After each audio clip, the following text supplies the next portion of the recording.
day 10, and I'm having a day. So I promised you guys that I would show up real and raw and authentic. So I am. And today I was going to talk about signs and resilience and things like that, but it's just not happening. I don't feel it. So instead, I decided to talk about September 10th because I woke up this morning and I had this feeling that is very familiar to me. I have had it since September 11th. It comes and goes around different anniversaries and different memories, but it's this feeling of shakiness. And the best way that I could describe it is that I almost like if you have too much coffee and you can't focus, your body's jittery. It's that feeling. So this might be a little choppy. I'm gonna do my best to get through it. I think the reason that September 10th is always so hard for me, and some years it's literally harder than the actual anniversary, is because it was the last time that my life, our life as we knew it was being lived, being experienced. It was the last time that I saw Jeff, and it was the last time that normal was a part of me. September 11th, I was thrown into this journey that I did not ask for. I mean, obviously I needed it, and it served me, but yeah. And if someone asked me, people have asked me, if I knew then what I know now, would I still have married Jeff? And that is a resounding yes. Yes, yes, yes, over and over. But yeah, the 10th has always been difficult. The thing of it is that you never fucking see it coming. You never ever see it coming. That's what tragedy is. You get sucker punched. Life is just going on like normal, and then all of a sudden it's yanked out from under you. So I think that's what's triggered in me on the 10th is that feeling that it's coming, it's coming. And so I wrote something on the first anniversary, but on the 10th, the day before the anniversary. So this was written September 10th, 2002. And I just dug it up today, and when I read it, you're going to be shocked as shocked as I was when I read it, I suppose. Well, let me read it, and then I'll tell you what I was thinking. Dearest Jeff, as September 11th draws closer, I find myself feeling frightened.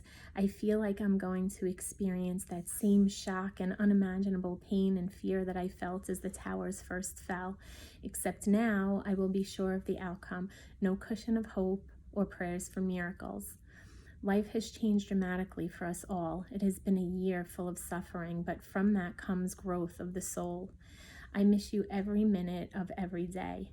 I miss your honesty, your laughter, your knowledge, your hands, your hair, the way you smell, your voice, everything. I have seen the best and worst in everyone as they have in me. I have accepted what I cannot change.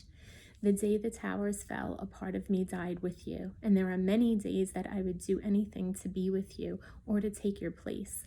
But the next morning, just like on September 12th, much to my amazement, the sun comes up. People wonder where the children and I get our strength, but the truth is, we're not left with any choice. Tori has now had enough of being without you and says she wants you to come back from the angels. Noah, God help him, is a lunatic. He has managed to acquire your crazy personality. Vincent writes about you and all he has experienced in the past year, and it is incredible how aware he is of all that has transpired. It is also very sad that such a young boy has had to experience so much pain.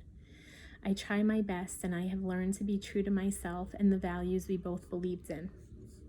I try every day to stay focused on the positive and to protect myself from all that is negative. The journey has been long and hard, but we will continue in your honor to live so you may live, to laugh so you may laugh, to hold each other often so you may hold us, and to love each other the best we can so you will forever be in our hearts. I miss you always, and I love you more. Your girl. So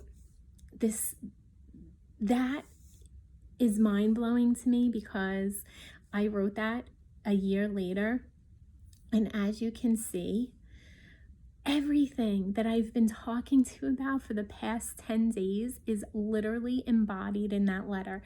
So I've been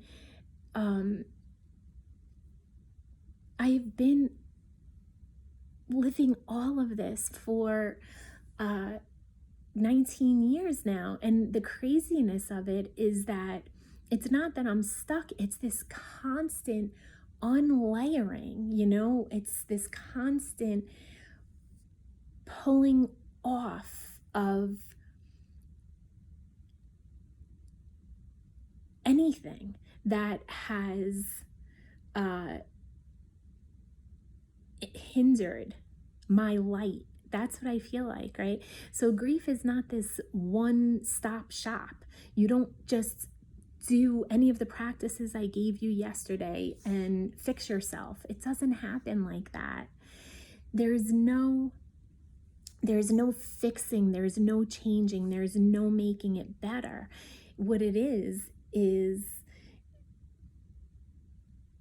it's alchemy. It is literally alchemy. It's taking this pain and turning it into fuel for anything that serves you, if that makes sense. I know I'm not being so clear today. And what comes to mind for me is this. I love using this analogy. I've used it before, and it just rings so true to my soul, that when we're in this state of grief, or when something like this happens to you, right? You're so broken open, and all of these things start pouring out of you. All the darkness, all of the pain that you've been carrying around. It doesn't even have to be related to the specific event that triggers it. It could be things that happened to you in previous years, maybe smaller, seemingly less significant traumas or pains, but you've buried them. So now you're so broken, it all just flies out. It's Pandora's box. You open it up, and all this betrayal, suffering, pain, anger, sadness, anything that you can think of, right? That has been trapped in your body, in your minds, compartmentalized, like put on the shelf to deal with later on. It all comes stumbling out. Shame, guilt, all of it. And the thing with Pandora's box was that when they opened it, they got so frightened by what was coming out that they slammed it shut. They slammed it shut so quickly that they never realized that at the bottom of the box, what was left in that box was hope. So when we're going through times like this, like the way that I feel today, I'm not, of course, in the same state that I was 19 years ago, but there's still a heaviness, there's still a sadness to it. You don't give up hope. You just let things come and you let things go, and you know that in the end, at least I know that in the end, I've done this now 19 years, 19 times, that I will make it through. And there's always hope. If you wait, if you're willing to put in the effort, if you're willing to work through the dark stuff, there's hope. So I I also think it's important to remember how extraordinary the ordinary is. And I know everyone says don't take moments for granted and all of that, but I want to tell you about my day, September 10th, 2001, and share with you how little things mean so much, right? So September 10th for us was just any ordinary day. We were both home in the morning, which didn't always happen. So Vincent went off to school, and I had a miscarriage and had complications from that over the summer, like just a couple of weeks before September 11th. So Jeff was letting me rest, and he decided that he decided that he was going to go in a little bit later. He would leave later to get to the firehouse. Vincent was trying out for a play, so he wasn't going to be able to get on the school bus, and Jeff didn't want me to have to pack up the kids and, pick him up. So he said, I'll stay home, I'll leave a little bit later. He would still get to work on time. So that's what we did. Vincent came home, ran upstairs to get out of his uniform, and Jeff yelled up the stairs, buddy, I'm running late, gotta go, love you. Vincent yelled down, love you, Dad. Kissed me goodbye, walked out to his car. He had this old beat up blue car that he used for work. He put his duffel bag on the top so he could get his keys out, and it was like those, the old-fashioned, gotta unlock the door with your key. And when he went back to grab his duffel bag, he looked at me, smiled, and he said, I'll call you later, I love you. And I said, love you too, be safe, talk to you later, and went in the house. I had no idea that that would be the last time that I laid eyes on him. And then later that evening, he called me, and he was working a night tour, supposed to be getting off the next day, and I would be going to work. So he called me and said, hey, somebody has jury duty. I'm gonna stay and cover for them tomorrow. And this way you can stay home, you can rest a little bit more. And I was so relieved. I said, okay, good. Again, hung up the phone, said I love you, talk to you in the morning. That was the last time I heard his voice. Again, no idea, none. And like, if I knew, what would I have done? Would I, I don't know. But there are people that often say they wish they had they wish they had one more kiss, one more hug. And I get that and I feel that, but at the same time, I'm so grateful that I didn't know that it was coming, because it's just those beautiful, ordinary moments. I didn't have the heaviness when I said goodbye to him. It was just our normal goodbye. I love you, watching him drive off to work. And I love that was our last goodbye, that it was filled with our genuine caring for each other, not some kind of pressured, I don't even know what the word is that I'm looking for, profession of your love for one another, It was just, I guess, the way that it was supposed to be. So don't take moments for granted. You know how I talk about those snapshots? Sometimes just in the middle of ordinary life, you should just stop and look around and say, wow, this is my life. This is happening right now, and it's so perfect and it's so beautiful. Even if it's not perfect, none of us are perfect. We weren't perfect. But we definitely had a very unique relationship. And so today I as I was feeling into this September 10th energy, I kind of was triggered and went back into some old habits and started digging through these memorabilia boxes that I have. And I pulled out a bunch of love letters that we had written to each other. Some of them are very, very funny and probably not suitable for everyone. But I found this one in particular, and I thought that I would share Jeff's words with you today, because this card, it's so simple, but it embodies everything that he was, everything that we were. And he wrote it the night before our wedding. So this is the card. I'm going to show you his crazy writing that I told you about.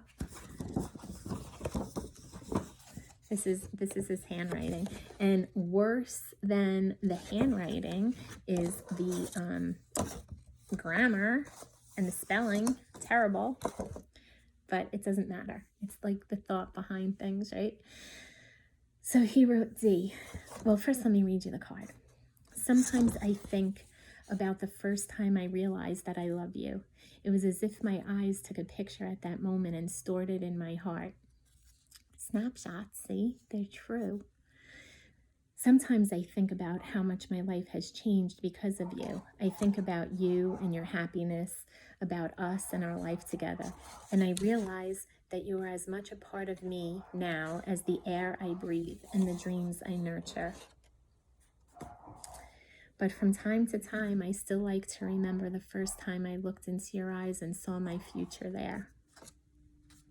And then inside he wrote, D. I saw this card and thought that it was pretty close to the way I feel, but not close enough not to write this letter. It's the night before our wedding, and I'm home alone, and you're at your mother's, probably just as nervous and scared as I am, but with a happiness to it.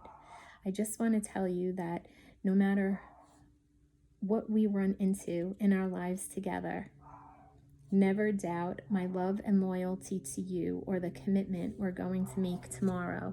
They say people come to different crossroads in their lives. I've had mine as well as you've had yours, but not with luck or good fortune our roads crossed, but with perfect synchronicity. I feel as long as we concentrate on what we have learned is important, we'll have a great life together. I love you, Jeff. And then he wrote his little doodles on the last page, and in quotes, things to remember, which is like a funny joke that's private. Always take the path less chosen. This too shall pass. Tied up and twisted the way I like to be. That song, that song crashed into me.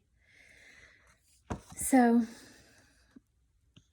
that was us. That was how we saw life. And it's interesting because we were so young and we still saw things through the same lens that I see them now, even in a more clearer way. So I want to encourage everyone that is struggling or going through anything. When you feel that jitteriness, the way that I feel today, when you feel triggered, when you feel your nervous system getting all fired up, keep reminding yourself, this too shall pass, like Jeff said, and that the sun always does come up. And as you uncover layer after layer and you unwrap and unravel all that's dimming your light, you make yourself lighter, you make yourself brighter, and you're able to share that with the world. So yeah, that's my September 10th. I hope that it holds some value to you. I hope that the ordinariness of it and the ordinariness of everyday life isn't lost on you, that you don't just get caught up in the humdrum and forget that life is simply made up of these little moments that are all strung together. Because honestly, in the end, that's really all that matters. Those little moments, that's what you remember, you know? Like, you don't remember how much money you had in the bank. You don't remember um, these insignificant things that seem so important. You remember moments like walking to the car and his smile, the, you know, the way he yelled up the stairs to Vincent, the way that he would laugh when he watched my daughter being crazy. You remember all of these little things, how he gets so frustrated when he would be working out in the yard. We could hear him curse from like a mile away. All of these little ordinary things, they're what makes life special. So if you're in this shit, whether it's today, tomorrow, next week, find joy in the little things. Find joy in the little things and remember to hold out for hope. I want to add this in because I think that today is National Suicide Awareness Day, and there's just been, in the communities that I am a part of, suicide is an issue. And if that's something that ever is on your mind, I want you to please stay and wait for just that little glimmer of hope to rise up underneath everything that feels so heavy. I love all of you, and I will be back tomorrow.